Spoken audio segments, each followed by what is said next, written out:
Have you ever struggled with overlapping elements in your Canva designs? Today, I'm going to show you how to take full control of your design by mastering layers. Working with layers might sound technical, but once you get the hang of it, it makes editing and arranging elements incredibly easy. Start by opening your Canva design, click on any element, right-click, and hover over Layer. Then, select Show Layers to open the Layers panel. This panel is your secret weapon. It shows every element in your design in a clear hierarchy, making it easier to see which pieces are on top and which are behind. From here, you can simply drag and drop layers to change their order. Want one element in front of another? Just move it up.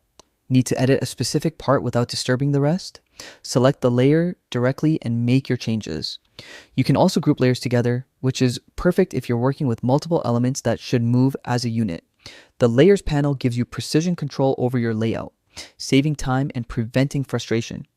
It's a simple tool that can completely transform how you work in Canva, making your designs look cleaner, more professional, and easier to manage.